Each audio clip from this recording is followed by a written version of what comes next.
Hello, welcome to the Homework Helper. Today we're going to be taking a look at Lesson 4 from Unit 5. Just 4 questions today, but they could be a little lengthy. So let's dive into the first question. Here we're taking a look at definitions and attributes of different polygons. So first off, we have a regular hexagon. So you see regular, think all sides are equal. So all sides are the same length. Hexagon, hex meaning 6. So this is a 6-sided polygon with all sides equal. Rectangle, quadrilateral with 4 right angles. We get opposite sides congruent.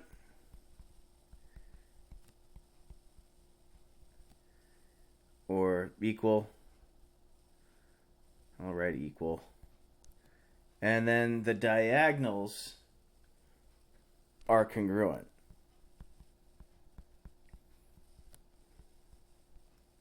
Or I guess you could say equal as well. Rhombus. A rhombus is a quadrilateral with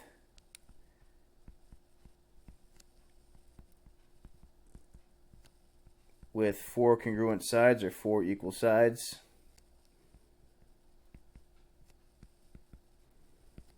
Right, and a square is actually a combination of rectangle and rhombus. So this one has 4 right angles.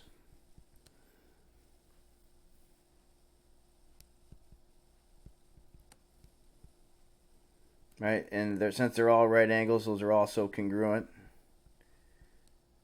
And then 4 equal sides. All right, so for number 2, we're going to continue to build off of rectangle, rhombus, and square, and really come up with both a flow chart for number 2 and a Venn diagram for number 3, as well as a little bit of explanation.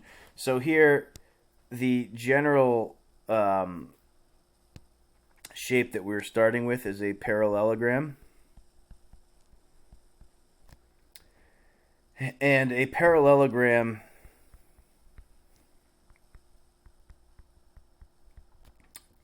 this basically has opposite sides are congruent and the opposite sides are parallel. All right, so opposite sides congruent, opposite sides parallel.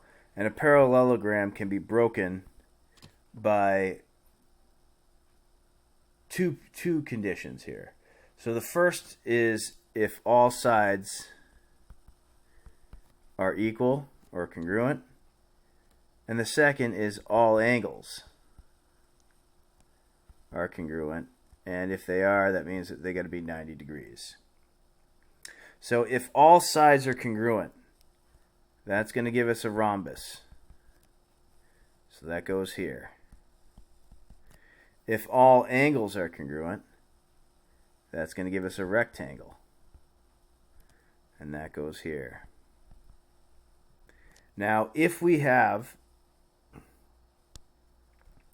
all the sides are congruent and all the angles are congruent, that gives us a square. Okay, so we need to have both of those things met, both those conditions met in order for us to have a square. All right, so in a Venn diagram, right, we have a parallelogram here. Right, so the universe, or the kind of the restriction, is that we're dealing with a parallelogram, and a parallelogram can either have 4 congruent sides, making it a rhombus, or it can have 4 right angles, making it a rectangle. And if it's both of those, then it's going to be a square. And the reason for this one is pretty much the same reason as the one we just did for number 2. Cool. Let's move on to number 4 now. I don't love how the problem has been laid out here.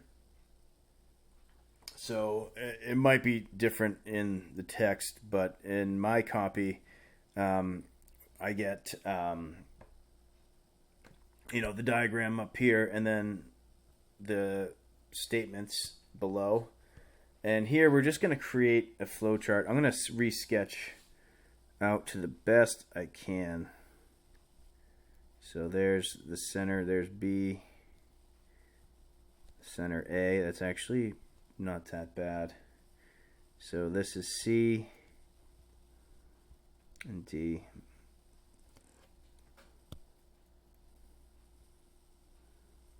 Oh no, undo, sorry. I'm going to keep it red.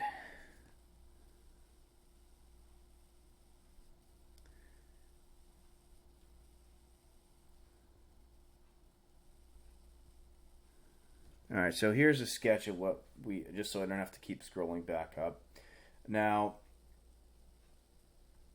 I'm going to start with proving quadrilateral ACBD is a rhombus. So I'm going to color code that as being this shade of blue.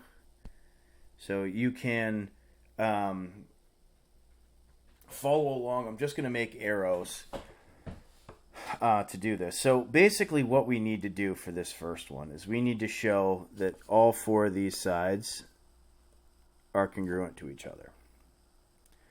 Now I'm going to slowly mark up this diagram and hopefully I can use it for multiple problems, but if I can't, I'll make another one. But this one right here, I need to show that AC and AD and BC and BD are all the same.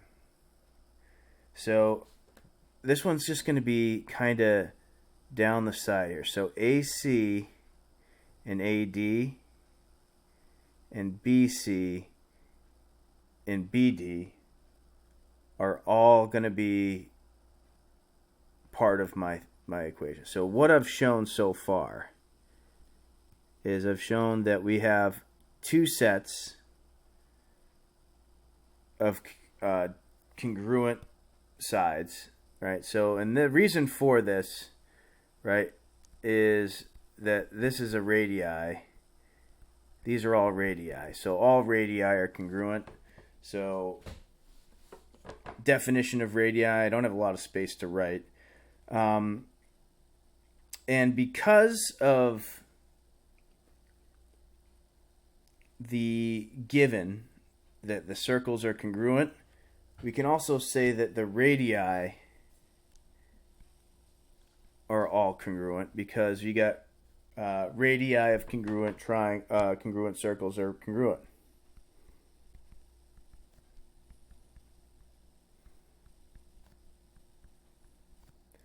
All right, and now we have four angles that are four sides that are congruent. We can kind of push this down and say, okay, we're dealing with a rhombus. Okay, so let's make this next proof, we'll make it green.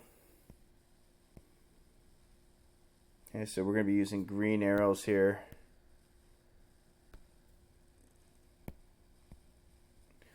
All right, so we want to prove AB bisects CAD and CBD. All right, so we want to show that we're dealing with a diagonal that is an angle bisector. So what do we need to show?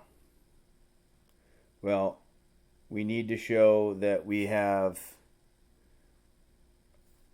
if we go back up to our table, all right, we need to show this guy right here. We want to show, okay, we got diagonals that bisect the angles. Okay, and that's kind of what we're working with. So this it's going to start off a lot the same way, right? So we need to say, okay, this guy, these two things are true.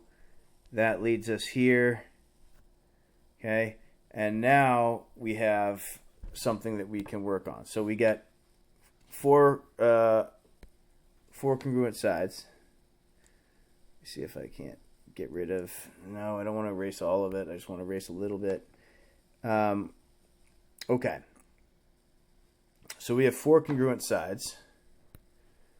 And let's see, where can we go with this?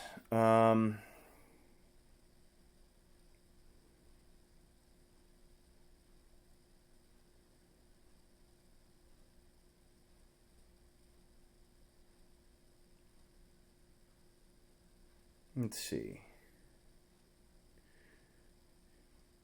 Okay. So we also have this top one. AB is congruent to AB, and that is what's known as the reflexive property. Sometimes you'll do like BA equals AB, but this one is just AB equals AB. You can also use same segment. But now here we have this thing right here. So we got two congruent triangles, right? Two congruent triangles. Right, we get this and this gives us side congruency shortcut. And next we have, okay, so AB, segment AB is a line of reflection. So therefore, AB bisects CAD and CBD. Okay, so that's the second proof that we wanted to use, and it's starting to get a little bit heavy here. The last one, or not heavy, but a little bit saturated with color. So we're gonna go one more here. Hopefully we'll do this guy in red. We want to show CD is perpendicular to AB. So once again, proving perpendicular here. And this one's actually going to be pretty much the same as the one before it. We still want to go through and show that we are dealing with these four sides are congruent, right? Except for now, instead of it being AB across horizontally, we're going to look at CD. So we're going to use this one, and instead of reflexive, I'm going to say same segment. It means the same thing. It's just something else that you can say. And now we're looking at these two sets of congruent triangles. Right, ACD and triangle BCD.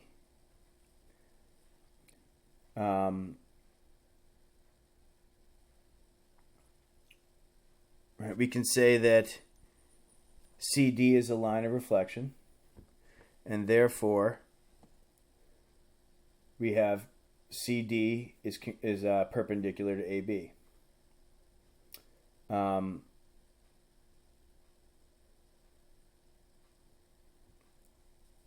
Cool. All right, so that should do it for this one. I hope that it was helpful for you.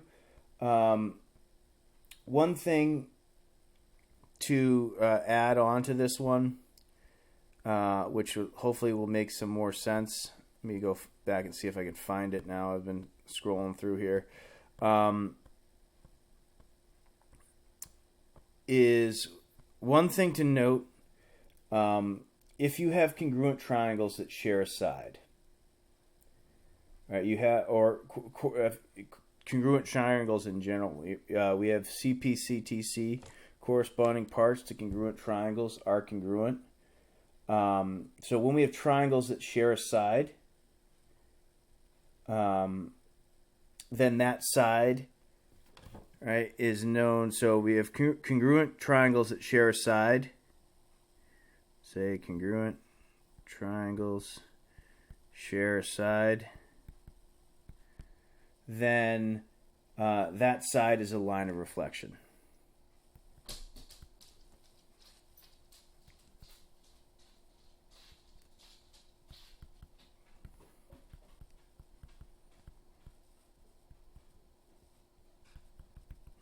Right, so I kind of just jumped ahead and just said, okay, it's a line of reflection, and then that's the reason behind it. All right, I will see you again with the next lesson. The next lesson I will be talking about is lesson 5. So I will see you soon. Thanks for watching.